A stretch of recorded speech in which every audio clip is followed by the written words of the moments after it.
Hello everyone.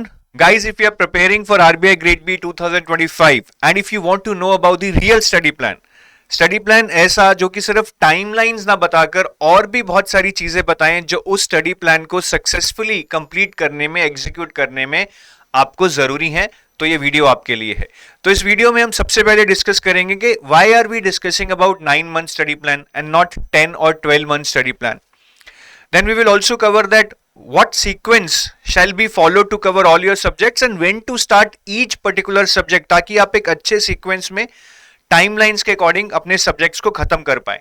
Then how much time you shall be devoting to each subject? What are the sources that you need to follow which are relevant and which can help you complete your subjects comprehensively in case you are doing self preparation? And how to cover each component smartly in less time. ठीक है, ये बहुत जरूरी है। हम सबके पास time कम है, सही स्ट्रैटेजी सही ओरिएंटेशन से पढ़ेंगे तभी हम पूरे सिलेबस को कम टाइम में कवर कर सकते हैं अच्छे से। तो ये सारी चीजें मैं इस वीडियो में कवर करूंगा। वीडियो थोड़ा लेंथी होने वाला है, but I assure you that if you watch this video till the end it will help you save countless hours that you would be spending otherwise on YouTube and internet just to find the right strategy. तो सबसे पहले why we are following the 9-month study plan. देखिए, though the RBI Grade B exam does not have a fixed notification date, but if we go by the previous cycles, notification generally आपका मई या जुलाई के बीच में आता है. So if the notification next year comes in the month of May, then most probably your exam would happen in June or July early. तो हम जुलाई भी ले लेते हैं फर्स्ट वीक। ये वर्स्ट केस सिनेरियो है, मतलब इसमें एग्जाम जल्दी से जल्दी जुलाई में हो सकता है।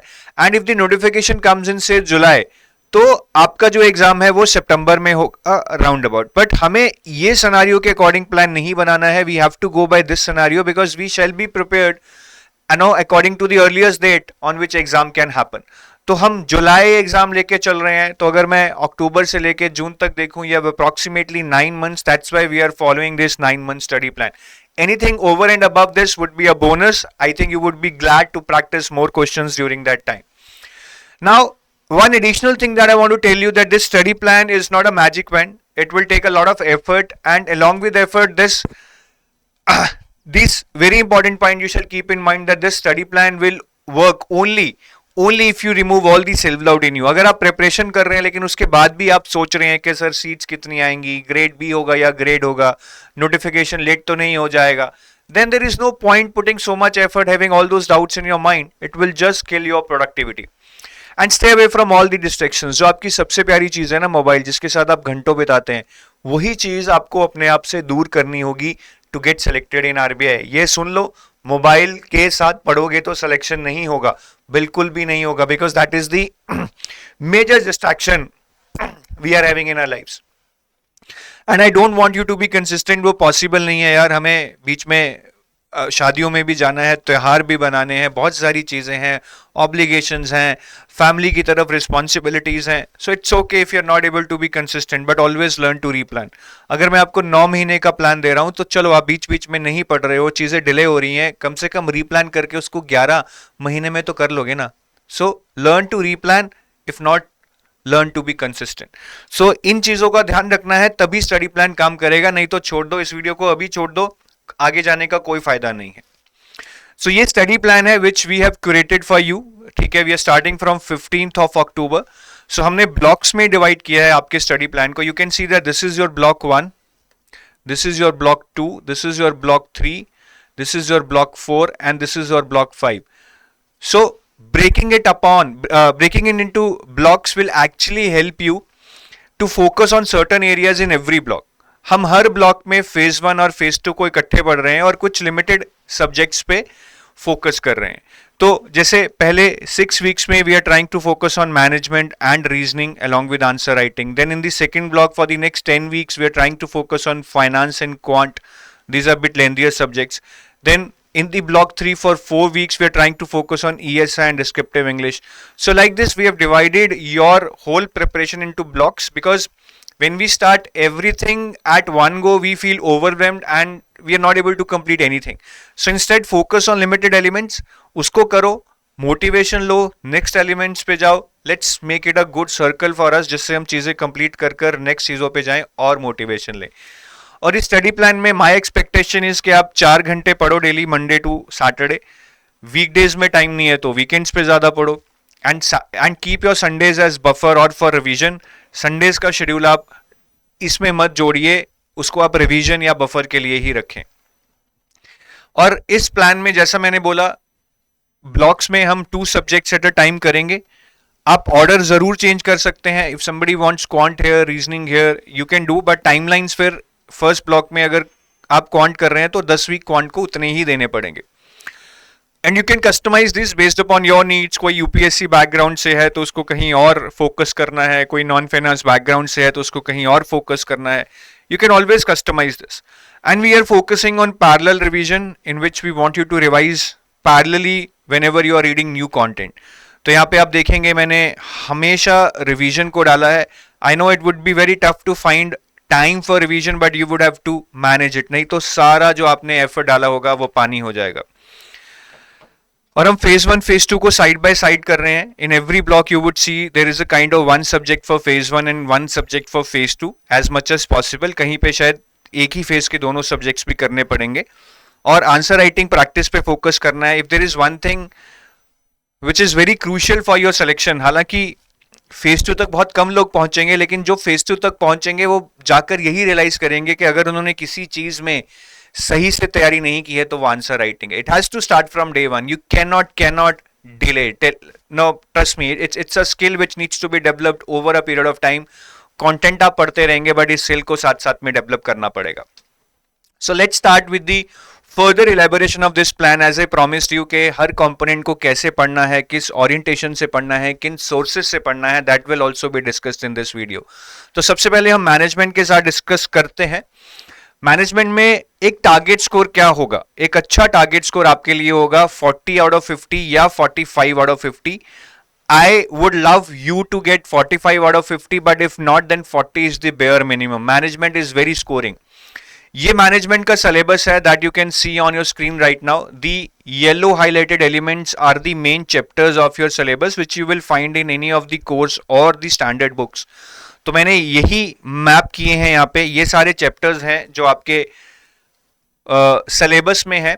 Now the good thing that I want to tell you is that this syllabus is very limited. Management is otherwise very vast. So this is a very limited syllabus and this is very generic syllabus. Trust me, topics like motivation, leadership, conflict, I know they aren't easy, but they are not that tough also कि आप पढ़कर समझ ही नहीं पा रहे हैं और retain नहीं कर पा रहे हैं। So syllabus limited है, generic है, and that is the reason I am trying to tell you that you need to aim high score. 45 out of 50 possible है। और इसमें कोई भी इंपॉर्टेंट चैप्टर्स नहीं है।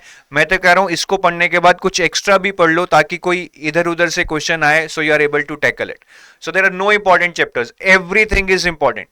And the basic trick that you need to follow in management is where a lot of you might feel the pinch of management is के boring है या बहुत ज़्यादा theoretical है. So keep revising it multiple times, and there are certain concepts which needs to be understood because they can be converted into case study based questions in your exam. तो उसके लिए आप बहुत सारे MCQs कीजिए. I know a lot of people जो management पढ़ लेते हैं but MCQs practice नहीं करते हैं.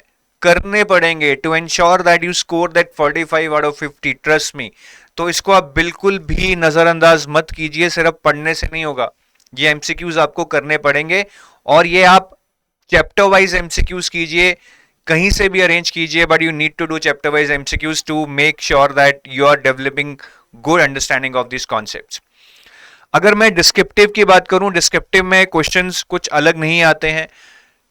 Once you are reading for objective, the same content can be used for descriptive, but थोड़ा उसको retain रखना पड़ेगा because descriptive में there won't be any options. Questions बहुत easy आते हैं.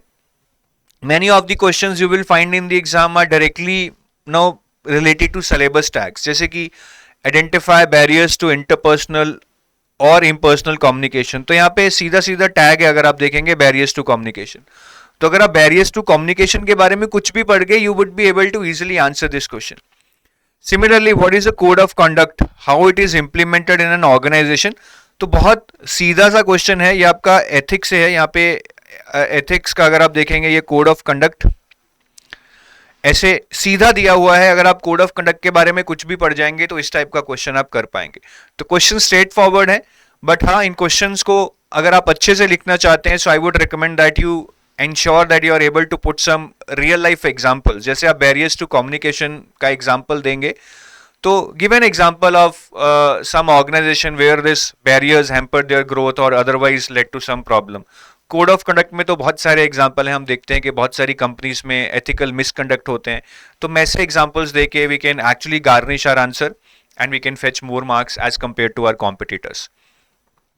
Next question which might be coming to your mind is, और ये बहुत सारे लोग पूछते हैं, shall I stick to the syllabus of management. अब ये क्वेश्चन पूछने का मेन इंटेंशन यही होता है कि सर मैनेजमेंट में ना बहुत सारी थ्योरीज हैं, जैसे आप यहाँ पे देखेंगे मोटिवेशन चैप्टर के अंदर बहुत सारी थ्योरीज उन्होंने नाम दिए हुए हैं, Maslow theory, Alderfer theory, McClelland theory, Herzberg theory, Adams theory, Vroom's theory. तो लोग यही पूछते हैं that shall they be doing only these theories or they have to read other theories also which are given in standard books। तो देखिए, first priority should be given to these theories only, but if you want to take my opinion, this shall not be the only scope of your reading, because the syllabus which is given in the notification at times it is not exhaustive, it is just indicative। So if you see, there have been some questions asked in your previous year papers which are not related to the theories given in the syllabus। For example, ये question आया था which is related to theory X and theory Y। Theory X and theory Y is not directly part of your syllabus, so there can be instances where such questions can be asked, because ultimately overall motivation is in your syllabus। You cannot say that this is not part of my syllabus if theory X and theory Y is asked। So that depends upon you, how much risk you are ready to take। If you want to take my opinion, I repeat, please do read other theories also, you have time, you have 9 months, 10 months, do not leave anything to your luck। And these are the books which I want you to follow। सबसे पहले principles and practices of management L M Prasad की है, और एक L M Prasad की organisational behaviour भी है। इनमें से सेलेक्टिवली चैप्टर्स पढ़ने हैं अपने सिलेबस से मैप कर कर। For ethics and corporate governance you can follow material on the internet, और you can follow this book also, business ethics and corporate governance by B N Ghosh. ये बहुत ज़्यादा अच्छी नहीं है, it will help you in basic understanding, but for any regulations related to corporate governance by SEBI or by companies law, I think it's better to refer internet, that will give you a better idea about corporate governance। So that was about management। 6 week में अगर आप management को, जैसे आप 4 घंटे पढ़ रहे हैं, 2 घंटे लगाएंगे 36 दिन, so you will have 42 days, 2 hours लगाएंगे 84 hours में, I think you will be able to do a decent part of your management। अगर पूरा भी नहीं हुआ तो वैसे पूरा हो जाना चाहिए। बाकी के 2 घंटे I want you to give to reasoning। अब रीजनिंग में if you open any standard book of reasoning, there lot of chapters, आपको इतने नहीं करने, आप समझने की कोशिश कीजिए कि आरबीआई में जो लेवल है वो बहुत हाई लेवल क्वेश्चंस आ रहे हैं। You do limited part of your syllabus but you master what ever you do. अगर आप ऊपर से करके जाएंगे तो शायद 60 में से 5 ही क्वेश्चन सॉल्व कर पाए, लेकिन अगर आप 60% ऑफ द सिलेबस भी बहुत अच्छे से कर जाएंगे, and that is the demand of your exam, then you might be able to solve 20-25 questions। So I would say limited पढ़ लो, बट जो भी पढ़ो अच्छे से पढ़ो, ठीक है। जैसी लगे टाइम कम है वहां पे रुक जाओ, लेकिन जो भी चैप्टर करो उनको अच्छे से करो। So I'll tell you certain priority topics: blood relation, syllogism, reverse syllogism, input output, coding decoding, direction, ranking, inequality। ये बेसिक चैप्टर्स हैं, इनमें से आपको क्वेश्चंस आएंगे, you can pick them up and you can solve them. उसके बाद I would suggest do puzzles and sitting arrangements. Though puzzles and sitting arrangements have a very heavy weightage in your exam. 60 में से around 30 questions आपके puzzles और sitting से आएंगे, in fact 35 ही आएंगे मैं बोलूंगा, यहां से सिर्फ 25 आएंगे। लेकिन puzzles and sitting arrangement at times they are very difficult. आप उनमें टाइम लगाएंगे और शायद सॉल्व ना हो, तो कई बार होता है कि आपने 15 मिनट लगा दिए but it will fetch you 0 marks. So this is risky proposition. और एटलीस्ट अगर हम ये करना भी चाहते हैं, there is no problem, but हम जो प्रायोरिटी टॉपिक्स हैं जो मैंने लेफ्ट में लिखे हैं, आप उनको मत छोड़िए, उनको आप पहले कीजिए, बाद में पजल्स कीजिए। एग्जाम में भी your approach should be to first do questions from the priority topics which are doable और easy, and then go for the puzzles and sitting arrangements. और रीजनिंग में target score I think 20 to 25 out of 60 is a good score, जैसा paper में level है 20 to 25 out of 60 is a good score. इसीलिए मैं कह रहा हूँ कि आपको 60 में से 60 नहीं करने हैं यार, आपको 60 क्वेश्चन नहीं करने, आपको 25 क्वेश्चन करने हैं, बट ये 100% एक्यूरेसी के साथ करने हैं। और आप 45 मिनट्स जो आपको टाइम दिया जाता है उसमें आप 25 या चलो 30 कर लेंगे, 60 तो अगर आपको सारा पेपर आता है तब भी आप 45 मिनट्स में कर ही नहीं पाएंगे। तो कम करना है बट अच्छे से करना है, ठीक है। जो भी चैप्टर करें उसमें से ट्राई टू सॉल्व 100-150 क्वेश्चंस पर chapter of different levels and different types. तो ये कुछ की पॉइंट्स हैं, मैं समराइज कर देता हूं। यही कि practice lot of questions chapter wise of different levels and different types and different difficulty levels. और रीजनिंग में खास करके जो ये सब्जेक्ट होते हैं आपके क्वांट एंड रीजनिंग, इनमें पढ़कर एक कॉन्फिडेंस आता है, but to be ready at the exam level you need to give lot of sectional test, because along with knowledge what you need is to have that ability to adapt, manage your time, manage your anxiety, select your questions and solve them within limited time। वो आपको sectional test से ही आएगा, भले ही आप जितना मर्जी पढ़ लो, इस चीज को आप रेगुलरली करते रहना, नहीं तो बाद में रियलाइज होगा that I did lot of reading but I am not getting marks in my marks. तो 15-20 दिन में एक आधा सेक्शनल टेस्ट देते रहें, it will keep you on your toes. And this is a very good book for reasoning. RS Agarwal की book है, अच्छी बुक है, लेकिन इसमें टॉपिक्स बहुत ज्यादा हैं क्योंकि ये बुक काफी एग्जाम्स के लिए कंबाइंड है। You need to actually search for the topics which are relevant for your preparation as per the needs of the RBI Grade B exam। और इस बुक में शायद कहीं न्यू पैटर्न क्वेश्चंस आपको ना मिलें, सो उसके लिए please enroll into some test series which is giving you the taste of some recent type of questions that are being asked in these kind of exams। नहीं तो एक हम पूरा पढ़ के जाते हैं, कॉन्सेप्ट भी क्लियर होता है, बट नए टाइप के क्वेश्चंस हमसे एग्जाम में होते नहीं है because we are not habitual of doing them और हमें उसका कुछ एक्सपोजर ही नहीं है। तो न्यू टाइप ऑफ क्वेश्चंस अगर इस बुक में नहीं है और बहुत बार नहीं होते हैं बिकॉज इनके एडिशंस आने में टाइम लगता है, तो आप वो टेस्ट सीरीज से जरूर कर लीजिएगा। Then management answer writing which I want you to do for every chapter that you would be reading in management. Start it from day one. For every chapter, try to write 2-3 answers that will prepare you well for the DE day of the phase 2 exam. ठीक है, और जो भी लिख रहे हैं उसको आप खुद से evaluate कीजिए, खुद से evaluate कर कर चैट जीपीटी भी यूज कीजिए। It will give you lot of input. Do not just depend upon others कि यार कोई मुझे evaluate करके देगा तभी मुझे पता चलेगा। चैट जीपीटी में अब अगर प्रॉम्प्ट बनाएंगे, स्लोली उसको इंप्रूव करेंगे, it will start giving you feedback, क्या एरर्स हैं, स्ट्रक्चर में है, स्पेलिंग में है, डेटा में है, it will give you all the feedback. Trust me, start using it and it will evolve over a period of time. तो ये हमारा फर्स्ट ब्लॉक हो गया जो 15 अक्टूबर से 21 नवंबर तक है। Now moving on to the second block 22 November to the 31 Jan. ये 10 हफ्ते का ब्लॉक है। इसमें मेनली हमें फाइनेंस क्वांट पे फोकस करना है and we will try to do answer writing for finance and revise management. So let's start with finance first. अब फाइनेंस में क्या टारगेट स्कोर होना चाहिए? एज्यूमिंगली के आपका जो फाइनेंस है वो 50 नंबर का आएगा out of 100 in the exam, I think 35 to 40। इसमें 45-50 तक स्कोर नहीं होगा, मुश्किल है बिकॉज काफी करंट अफेयर बेस्ड क्वेश्चंस भी आते हैं, तो this is a very scoring component. But चलिए हम मैनेजमेंट में अगर हायर एंड पे 45 लेके चल रहे थे, यहाँ पे 40 लेके चलते हैं। अब फाइनेंस की स्ट्रैटेजी समझने के लिए you need to understand the structure of the paper, उसमें कितना स्टैटिक और करंट आता है। If you go to the finance paper, this is almost like 65% static और से सम पीपल विल से 60%, ठीक है, ये हर साल चेंज होता रहता है, और 40% स्टैटिक।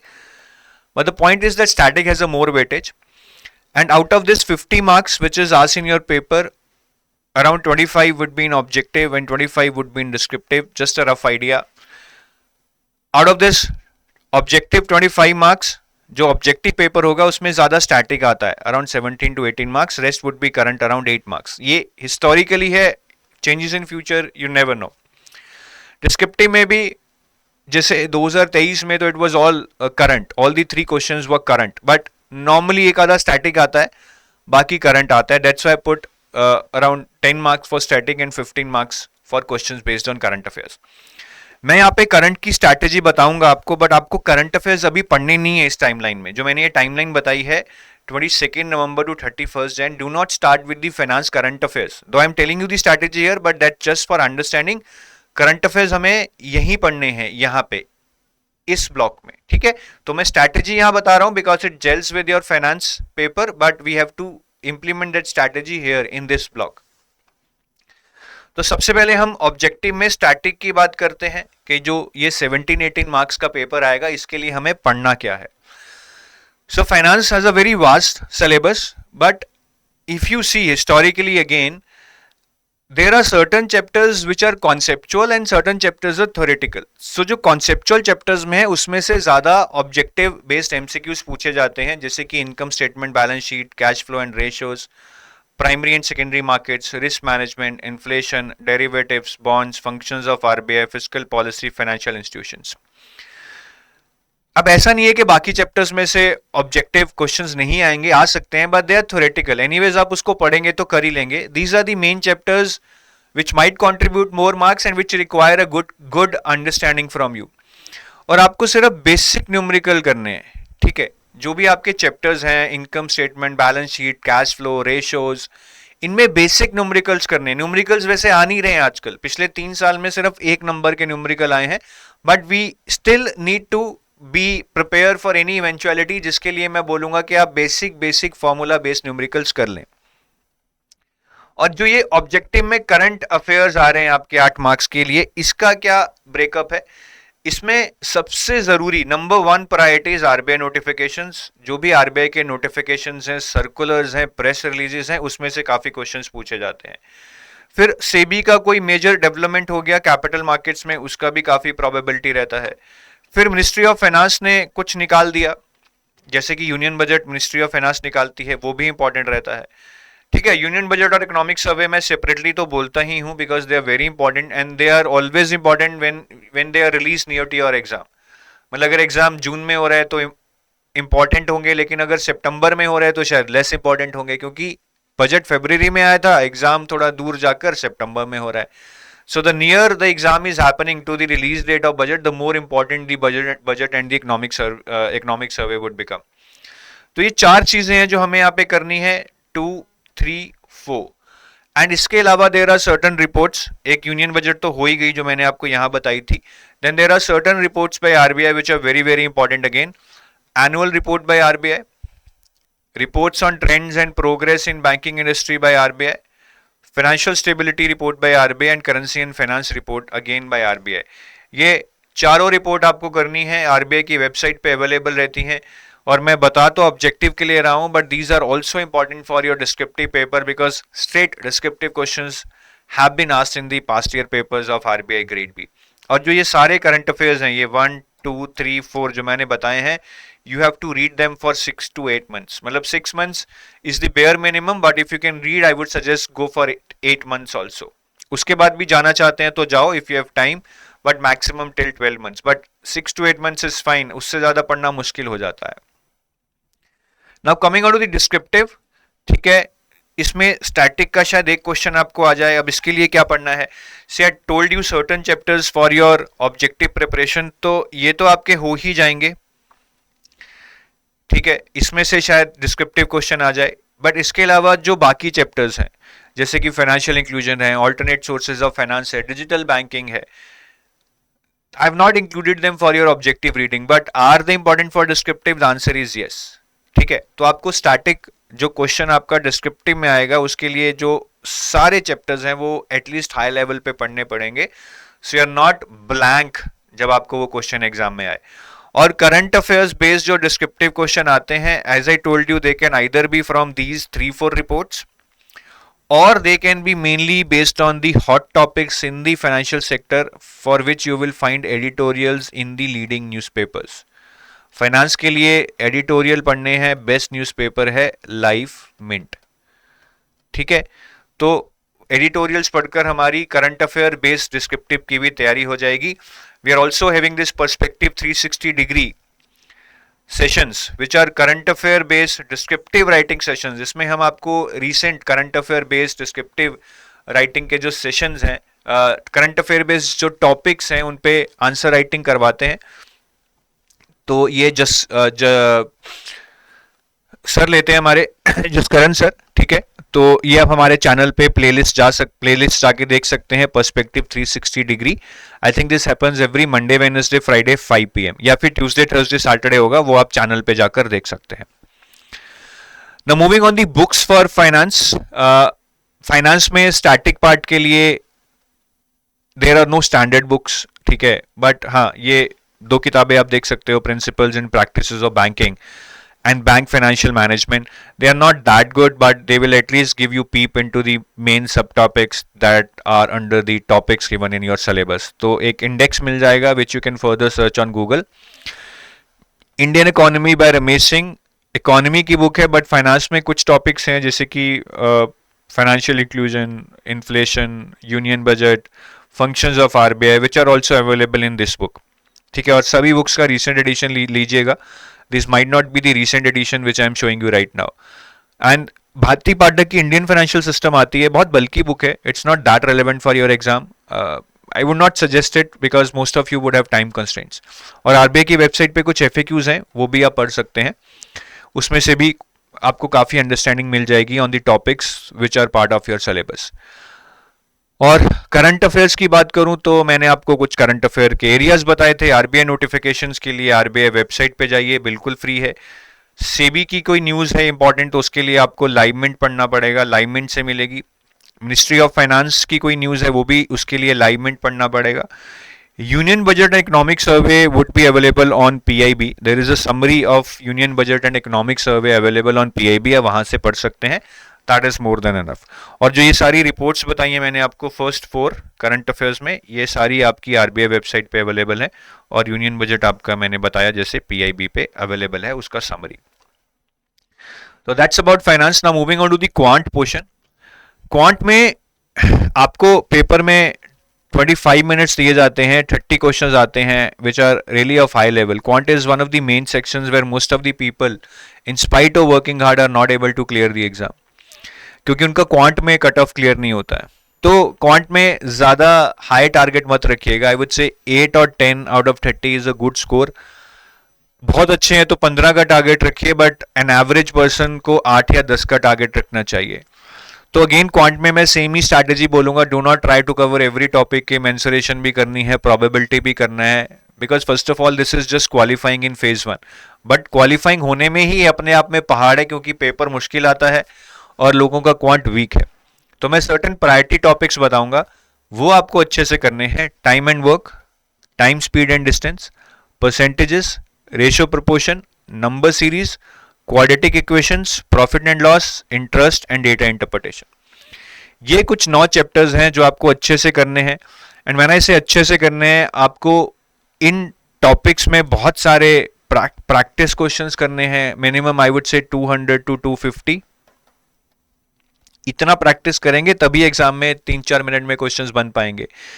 और डिफरेंट टाइप के क्वेश्चंस कीजिए, जैसे टाइम एंड वर्क में कम से कम 25-30 टाइप होंगे, एंड डिफरेंट लेवल के क्वेश्चंस कीजिए, so that you are prepared for any type of level that can be asked in your exam. और क्वांट में भी बहुत सारे सेक्शनल टेस्ट दीजिए, because adjusting to the exam pressure, जहां पे हमारे पास टाइम कम है, एंग्जाइटी भी मैनेज करनी है, क्वेश्चंस को सेलेक्ट भी करना है, that we will learn only through sectional test. And this is a book for quantitative aptitude for CAT by Arun Sharma. You might be thinking sir ये तो CAT के लिए है, बट भैया ये RBI के लिए भी बहुत अच्छी है, क्योंकि इसमें बहुत अच्छे अच्छे क्वेश्चंस हैं और आपको ऐसे ही अच्छे अच्छे क्वेश्चंस चाहिए RBI की प्रिपरेशन के लिए। हाँ, इसमें level 1, level 2 and level 3 questions हैं। मैं बोलूँगा कि लेवल 3 मत कीजिए अगर नहीं हो रहे हैं, but at least level 1 and level 2 तो आपको करने ही पड़ेंगे। नेक्स्ट, यूजुअल एलिमेंट्स जो मैं बोलता हूँ कि ये तो आपको हमेशा हर ब्लॉक में मिलेंगे। फाइनेंस की आंसर राइटिंग करनी है, अगेन मे बी 2-3 क्वेश्चंस पर chapter and 1 question per day. ये तो आपको लिखते रहना है, रुकना नहीं है। और ट्राई कीजिएगा, रिवाइज कीजिए मैनेजमेंट को। I know revision is also time taking, but अभी शायद रिवाइज करने में आपको डेली 30 मिनट्स लगेंगे, बाद में यही 30 मिनट्स आपके 90 मिनट्स में कन्वर्ट हो जाएंगे, क्योंकि आप तब तक सारा भूल चुके होंगे। Now we come to the third block, which is about 4 weeks, 1st Feb till 28 Feb. इसमें हम ESI और डिस्क्रिप्टिव इंग्लिश पे फोकस करेंगे. ठीक है. ESI हमें कैसे पढ़ना है? Economic and social issues. तो सबसे पहले इकोनॉमिक एंड सोशल इश्यूज में what shall be a good target score. FM का पेपर बहुत आसान आता है, but ESI is not that easy in your exam because mostly it is based on current affairs and current affairs are very vast. वो कहीं से भी उठा के क्वेश्चन पूछ लेते हैं. सो आई वुड से 60 और 65 out of 100 is a good score. हालांकि बहुत सारे लोग 55 मार्क्स लेकर भी इस एग्जाम में सेलेक्ट हुए हैं, फाइनल लिस्ट में नाम आया है, बट आप 60 का टारगेट लेके चलिए, 65 का हायर एंड पे. और जैसा मैंने बोला, ESI में अगर आप पूरी पिक्चर देखेंगे तो स्टैटिक का जो वेटेज है बहुत कम है. It's hardly around 25 marks, whereas current has a very high weightage of 75 marks. To elaborate on this further, आप देखिए ऑब्जेक्टिव में स्टैटिक का जो वेटेज है दैट इज ऑलमोस्ट निल, सिर्फ 5 मार्क्स. करंट का वेटेज बहुत ज्यादा है. डिस्क्रिप्टिव में स्टैटिक बेस्ड कुछ क्वेश्चंस आ जाते हैं, एक दो, that's why it's 20 marks, whereas in current it is 30 marks. तो ओवरऑल करंट का वेटेज देखेंगे 45 plus 30 that is 75 and that is what was depicted in the previous screen. तो सबसे पहले ये स्टैटिक की बात कर लेते हैं कि ये 5 मार्क्स की तैयारी कैसे करनी है. हालांकि है 5 marks, but you can not ignore this because in 5 marks के लिए जो आज चैप्टर्स मैं आपको बताने वाला हूं, they are not only important to get this 5 marks, they are also important for your interview, they are also important for you to understand the current affairs, जिसका यहाँ पे बहुत सारा वेटेज है. अगर बेसिक कॉन्सेप्ट ही समझ नहीं आएगा तो करंट अफेयर्स भी कैसे समझ लोगे. तो ये 5 नंबर के लिए या 7 नंबर के लिए जितना भी इसका वेटेज रहेगा एग्जाम में, these are the main chapters: inflation, balance of payment, monetary policy, fiscal policy, measurement of growth, sustainable development and environmental issues and international economic institutions. इन चैप्टर पे मेन फोकस करना है. And the chapters like monetary policy, fiscal policy, balance of payment, ये chapters काफी समझने वाले हैं, इनको अच्छे से टाइम दे दीजिएगा. अगर आप ये 7 चैप्टर्स में 25 दिन भी लगा देंगे ना, कोई दिक्कत नहीं है, क्योंकि बाकी चैप्टर्स तो बहुत हल्के हैं, बहुत जल्दी जल्दी हो जाएंगे. These are the main chapters. और अगर करंट की बात करूं, बहुत हाई वेटेज है. इसमें आपको तीन चीजों पे फोकस करना है. Reports 6 to 8 months before your exam, मतलब preceding your exam, schemes, government schemes जिसको हम बोलते हैं, और ये 3 reports: economic survey, world development report and world economic outlook. तो सबसे पहले हम रिपोर्ट्स की बात करते हैं. अब बहुत सारी रिपोर्ट्स रिलीज होती हैं. It is very difficult to filter out what is relevant, but कुछ पैरामीटर्स हैं on the basis of which you can decide that what are the reports that you need to read.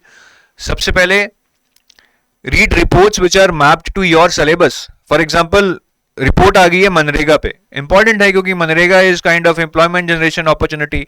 Report आ गई है gender inequality पे, important है because gender issues is part of your syllabus.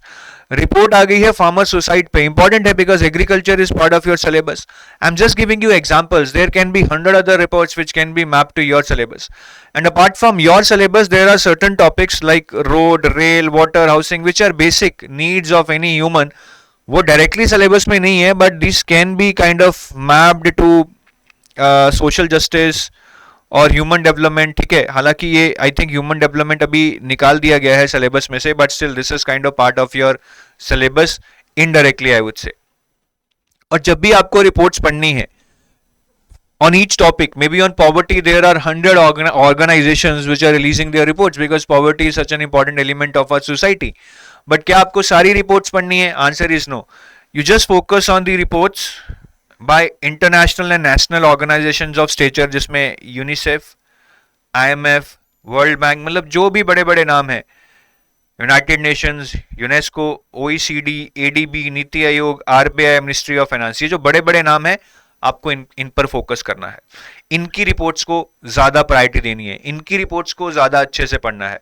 And just read the summary of these reports. आप world bank की कोई report पढ़ेंगे वो तो 200 पेजेस की होगी, बट उसी वर्ल्ड बैंक की रिपोर्ट को Hindu newspaper, live minute newspaper आपको 15-20 पॉइंट्स में समराइज कर बताएंगे आर्टिकल्स में. आपको वही आर्टिकल्स रेफर करने हैं. Next is schemes, government schemes. ठीक है, so again government keeps on releasing various schemes for the welfare of the people. अब हमें कौन सी स्कीम्स या मिनिस्ट्रीज पे फोकस करना है, again which are map to your syllabus. जैसे कि मिनिस्ट्री ऑफ विमेन एम्पावरमेंट की जो स्कीम्स हैं वो जेंडर इशू से रिलेटेड होंगी, मिनिस्ट्री ऑफ एग्रीकल्चर की एग्रीकल्चर से रिलेटेड होंगी। तो जो भी स्कीम मनरेगा स्कीम है एम्प्लॉयमेंट से रिलेटेड है, ठीक है। Beti Bachao Beti Padhao is related to gender issues, Fasal Bima Yojana is related to agriculture. So जो भी स्कीम्स आपके सिलेबस के टॉपिक से मैप होती हैं वो आपको पढ़नी पड़ेंगी। एंड आई रिपीट, कुछ टॉपिक्स हैं road, rail, water, housing which are basic needs which can be map to say social justice, ये भी स्कीम्स हमें पढ़ लेनी चाहिए। और अब मैं एक टॉपिक लूं, सपोज करो मैं एम्प्लॉयमेंट उठा लूं। अब एम्प्लॉयमेंट पे तो बहुत सारी स्कीम्स हैं, 1970 से लेकर 2024 तक कम से कम शायद 100 स्कीम सिर्फ एम्प्लॉयमेंट पे ही निकाल दी होगी। Would I have to read all the schemes? The answer is no. You just have to refer the schemes which are in news. अब न्यूज में होने का मतलब ये नहीं है कि वो स्कीम न्यूली रिलीज्ड है, ये मिथ है। न्यूज मीन्स के वो डिस्कशन में है, न्यूज में है, आर्टिकल्स में है, मीडिया में है रिसेंटली। चाहे वो 1970 की स्कीम है बट उससे रिलेटेड न्यूज में आजकल कुछ डिस्कस किया जा रहा है, then it becomes important for your exam. और आपने ये कहां चेक करना है कि स्कीम न्यूज में है या नहीं? PIB पे, प्रेस इंफॉर्मेशन ब्यूरो। अगर आप प्रेस इंफॉर्मेशन ब्यूरो नहीं जानते हैं तो प्लीज इसको सर्च कीजिए। This is a government website where different ministries keep on releasing their updates in different spheres. तो जो भी स्कीम न्यूज में रहेगी PIB पे, एग्जाम से 6 से 8 महीने पहले दो schemes would be the most important target to be asked in your exam. और इसके अलावा ये 3 रिपोर्ट्स हैं, economic survey, world development report and world economic outlook, which are very important part of your ESI current affairs preparation. अब descriptive की बात करते हैं। स्टैटिक में 20 मार्क का डिस्क्रिप्टिव आ सकता है। तो मैंने कुछ पहले आपको चैप्टर्स बताए थे विच वर इंपॉर्टेंट फॉर द ऑब्जेक्टिव, ये वाले, ठीक है। Now question can be asked from these chapters but I would suggest that do not leave the other chapters, ठीक है। जैसे कि जेंडर इश्यूज है, रीजनल इकोनॉमिक कॉपरेशन है, उन चैप्टर्स को भी मत छोड़िए। एक हाई लेवल स्टडी कर लीजिए ताकि एग्जाम में उसमें से कुछ भी पूछा जाए you are able to at least write 2-3 paragraphs. तो बाकी चैप्टर्स को हाई लेवल पे पढ़ना है, घुस के नहीं पढ़ना है, दैट इज माई एडवाइस। और जो करंट 30 मार्क्स बेस्ड आ रहा है, ठीक है, इसमें again hot topics related to what is in news, तो आप एडिटोरियल्स पढ़िए। इसमें एडिटोरियल्स आपको कॉन्टिन्यूसली पढ़ने पड़ेंगे और एडिटोरियल्स में ESI की टॉपिक्स के लिए जो बेस्ट न्यूज़पेपर है वो है दी हिंदू। यहां से जो भी एडिटोरियल्स आप पढ़ेंगे उनसे रिलेटेड क्वेश्चंस आपको एग्जाम में दिखेंगे। और जो ये मैंने रिपोर्ट्स बताई थी, इन 3 रिपोर्ट्स में से भी डिस्क्रिप्टिव पेपर आपका आ सकता है, which we will also count under the current affairs. अब बात आती है डिस्क्रिप्टिव इंग्लिश की। अगेन 100 मार्क्स का कॉम्पोनेंट है बट सबसे ज़्यादा यही रुलता है। ये लास्ट में लोग 15-20 दिन में प्रिपेयर करते हैं, which is a very wrong strategy.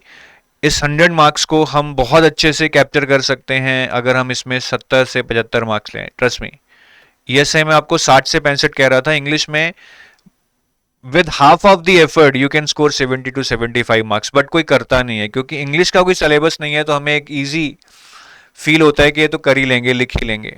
But here the key element is not the syllabus, it's the practice. तो आपका एग्जाम में एसे, प्रेसी, कॉम्प्रिहेंशन आएगा।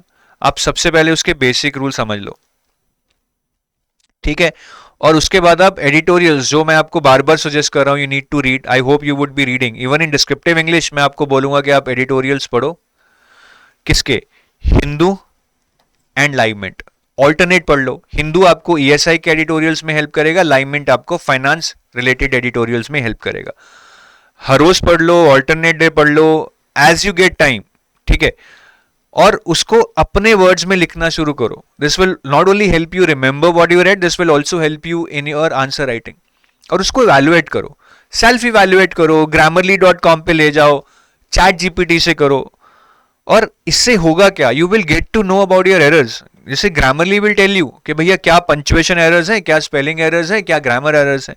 टाइपिंग स्पीड इंप्रूव हो जाएगी, स्ट्रक्चरिंग करना आ जाएगा। भाई एडिटोरियल को पढ़कर अगर लिखोगे, you will automatically try to write in a structured manner. और कंटेंट एनरिचमेंट सोचिए, आपने जेंडर इश्यूज पे, ह्यूमन डेवलपमेंट पे, सोशल जस्टिस पे दो एडिटोरियल्स भी पढ़ लिए, आपको कितना ज्ञान मिल जाएगा. Your content will become top notch, which will not only help you in descriptive English but it will also help you in your FM and ESI paper. तो ये स्ट्रैटेजी लेके चलना है.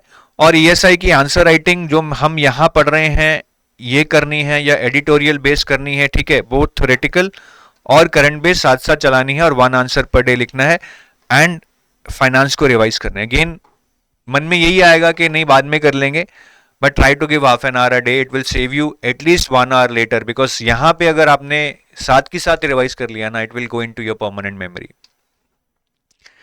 So next is the next block which is 1st March onwards till notification. अब हमें नहीं पता notification कब आएगा, चलो एज्यूम करते हैं कि नोटिफिकेशन मई में आ गया, तो जो भी नेक्स्ट 2.5-3 महीने हैं उसमें हमारा मेन फोकस होगा current affairs. Why we are starting current affairs late? देखिए, अगर मैं आपको अभी बोलूं कि आप नवंबर से करंट अफेयर्स पढ़ने शुरू कर दो, एग्जाम आपका हो रहा है जुलाई में, तो इंपॉर्टेंट कौन से होंगे? फेब, मार्च, अप्रैल, मई, जून. नवंबर, दिसंबर, जनवरी तो इंपॉर्टेंट ही नहीं होंगे. So what you would have read from November to January will go total waste. So let's start current affairs later when we have more clarity when the exam is going to happen. तो हम इसको late शुरू करेंगे, और जब भी हम इसको शुरू करेंगे 1 मार्च से, तो हमने पढ़ने शुरू करने फेब से, लेकिन मतलब फेब के करंट अफेयर्स हम मार्च में पढ़ रहे होंगे, फिर मार्च में पढ़ रहे होंगे once we finish Feb. So the day on which we will start reading is 1st of March, but we will start from the Feb current affairs. तो हमने करंट अफेयर्स अच्छे से पढ़ने, और करंट अफेयर्स के बारे में मैं ऑलरेडी आपको बहुत सारा बता चुका हूं, जैसे कि फाइनेंस जो आपका फेज 2 का पेपर होगा उसमें RBI नोटिफिकेशंस पढ़ने हैं और फाइनेंस करंट अफेयर्स पढ़ने हैं. ESI में आई told you about government schemes, reports, ठीक है. तो जो आपके फेज 1 के करंट अफेयर्स हैं वो भी यही हैं जो यहाँ पे लिखे हैं. But you just need to add GA current affairs. Apart from that, RBI notifications, government schemes, reports and indices, finance current affairs that we have discussed earlier remain the same for your phase 1 preparation also. और ये सारे current affairs phase 2 के लिए मैं बता चुका हूँ आपको कैसे पढ़ने हैं, along with finance and ESI current affairs. phase 1 के लिए भी सेम तरीके से पढ़ने हैं, सेम तरीके से, ठीक है. मतलब ओरिएंटेशन सेम रखनी है. थोड़े से फैक्ट बेस्ड क्वेश्चंस आ सकते हैं, बट अब ज्यादा नहीं आते हैं, बहुत हार्डकोर फैक्ट्स, मतलब मेन फैक्ट्स ही पूछते हैं. And the ideal duration would be 5 months for phase 1 and 8 months for phase 2, but if due to reason you are not able to read so much, minimum is 3 months of current affairs for phase 1 and 6 months of current affairs for phase 2. इतना आपको लेके चलना है, ठीक है. और ये sources हैं. RBI नोटिफिकेशंस में पहले ही बता चुका हूं, RBI वेबसाइट से मिलेंगी. गवर्नमेंट स्कीम्स PIB से मिलेंगी. रिपोर्ट्स हिंदू में रिपोर्ट्स आती रहती हैं, अगर आप दी हिंदू न्यूज़पेपर फॉलो करेंगे आपको सारी रिपोर्ट्स वहां पे दिखती रहेंगी. जो आपके ESI और फाइनेंस करंट अफेयर्स हैं वो लाइव मिंट और हिंदू में से हो जाएंगे, GA आपकी हिंदू में से हो जाएगी. तो मोटा मोटा ये 4 सोर्सेज हैं, RBI website, PIB, Hindu and live mint, which you need to read to cover all your current affairs in case you are doing self preparation, though it would be really tough. Normally I suggest people to have some compiled magazines, but most of them are available in paid courses. But यहाँ से आप self preparation कर सकते हैं इन sources से. और ये हमारी कुछ YouTube पे सीरीज भी हैं for finance current affairs and RBI notifications. ये कृतिका मैम की सीरीज है finance 360 degree for GA plus ESI current affairs, ठीक है, जो ये वाला पोर्शन है GA plus ESI current affairs. इसके लिए ये CT 360 डिग्री है हमारी, which is being taken by Devanshu sir and occasionally by Gurkirat sir also. Then government schemes जो मैंने आपको यहाँ बताया था, ये गवर्नमेंट स्कीम्स, इसके लिए भी हमारी एक सीरीज है गुरकीरत सर की, ठीक है. So you can follow this series on our YouTube. This will help you cover lot of content, but इसके बाहर भी पढ़ना पड़ेगा. Just do not rely on this. This might help you to score से 50% और what you intend to do, but बाकी का 50%, जो भी आपका टारगेट है उसका 50% आपको और मटेरियल पढ़ के ही लाना पड़ेगा. इंग्लिश को कैसे करना है, ठीक है, इंग्लिश भी मैंने एंड में रखी है, because usually what we are in English we are, हम यहाँ पे ज्यादा इंप्रूव नहीं कर पाते हैं. तो स्ट्रैटेजी फॉर इंग्लिश के मॉक्स के थ्रू करो. ग्रामर वगैरह सीखने में टाइम बहुत लगेगा और इस स्टेज पर आकर इंप्रूव करनी बहुत मुश्किल है. So focus on मॉक्स, learn through reverse engineering. बहुत सारे मॉक्स दो, अंडरस्टैंड करो किस टाइप के क्वेश्चंस हैं, आपकी क्या स्ट्रेंथ्स हैं, what are your weaknesses, and mould yourself accordingly. Books की बात करूं तो वोकैबुलरी बढ़ाने के लिए word power made easy by Norman Lewis is a very good book. This is a gem of a book, I can tell you. RBI की तैयारी करो या ना करो, लेकिन ये बुक जरूर पढ़ना अगर आपकी वोकैबुलरी या इंग्लिश वीक है। बाकी objective general English by SP Bakshi is good in case you just want to learn from the exam orientation और आप ग्रामर में नहीं जाना चाहते। और यहां पे जब हम अपने फोर्थ ब्लॉक में हैं, ब्लॉक 4 में, I want you to revise QRE and the best way to revise them is to lot of sectional test and keep writing one answer per day, if not daily at least alternate day, if not alternate day at least 2 per week। लिखते रहिए, ये skill है, जैसे ही छोड़ोगे redevelop करने में बहुत time मिलेगा। Then after notification, say the notification is out in the month of May, I'm just assuming, ठीक है, उसके बाद हमारे पास जो भी 7-8 वीक्स होंगे, we have to keep doing the current affairs for the upcoming weeks, जो कि जैसे जैसे पास हो रहे हैं हम नए नए करंट अफेयर्स करेंगे। We will start giving mock test, यहाँ पे 10 से 15 मॉक टेस्ट हमें देने हैं, and we should be performing well because we have almost covered everything by now, and keep revising और I would say practicing more questions on QRE, because यहाँ पे अगर नहीं करोगे तो जंग लग जाएगी आपके दिमाग में और फिर उसको रीडेवलप करना बहुत मुश्किल हो जाएगा। और इस फेज में जो ये 7 से 8 हफ्ते हैं, if you are really prepared well, if you are able to devote 2 hours to something extra apart from your phase 1 preparation, then please revise FM. ये आपको बहुत आगे ले जाएगा आपकी फेज 2 प्रिपरेशन में। ठीक है guys, so that's it. I hope you are able to understand the entire study plan. काफी कॉम्प्रिहेंसिव है, but this will give you an idea as in how to approach smartly and also what could be the timelines for covering each component along with the sequence. And this is a guidebook which is for RBI grade B. It will give you all the information, pattern क्या है, eligibility क्या है, previous year papers क्या है, सब कुछ आपको sources तक इस बुक से, इस गाइड बुक से मिल जाएंगे। And this is entirely free. This is available for free. You can download this within seconds. There is a link in the description of this video. उस पर क्लिक करें, इसको डाउनलोड करें, सारी इंफॉर्मेशन फ्री, बहुत ही compact manner में, सिर्फ I think 2-3 घंटे में आप इतनी इन्फॉर्मेशन जान लेंगे आरबीआई के बारे में, which would otherwise take you 3 days or 4 days to collect from different sources. And this is our RBI Grade B 2025 course. So we have a gold pack and a silver pack. Our gold pack is basically for phase 1, phase 2 and interview. This is a complete package. Silver pack is mainly for phase 2 and interview. But the phase 1 current affairs you will also get in silver pack, because silver pack में जो phase 2 के current affairs हैं वही current affairs आपको phase 1 में भी help करेंगे, because they are integrated. And in case you want to download sample free material, then there is a link in the description of this video, because I believe if you want to enroll into any of the course, you need to assess the quality and comprehensiveness of that course. So you can check that by looking into a sample material. आराम से पढ़ो, download करो, समझो कि आपके लिए कैसा है, समझ भी आ रहा है या नहीं आ रहा है। So there is a link in the description of this video through which you can download the sample material. And we are also starting with live classes. ठीक है, तो अक्टूबर में हमारी लाइव क्लासेस शुरू हो रही हैं। 15 अक्टूबर से हमारी फेज 2 लाइव क्लासेस शुरू हो रही हैं, मतलब जो फेज 2 के सब्जेक्ट्स हैं, फाइनेंस मैनेजमेंट, ESI, ये 31 जनवरी तक चलेंगी। और साथ ही साथ हमारी फेज 1 की लाइव क्लासेस भी शुरू हो रही हैं, which will again start from 15th of October and they will run till 17th of December. ठीक है, तो ये क्लासेस का फायदा उठाएं, आराम से इसको करें। ये हमारी जो क्लासेस हैं ये सुबह होंगी 7:30, और जो ये वाली क्लासेस हैं हमारी शाम को होंगी 6 या 6:30 पे।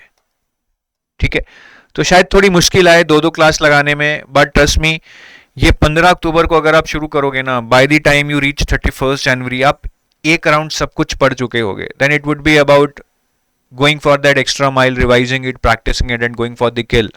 पर इसके बाद बहुत सारा टाइम है, आपका सिलेबस पूरा हो जाए जनवरी में और एग्जाम है जून में, 5-6 महीने में आप कितना कुछ दोबारा से पढ़कर उसके लिए कर सकते हैं, कितना और अपने आप को स्केल कर सकते हैं। ठीक है, so that's it from my side, thank you, have a nice day, bye bye, Jai Hind.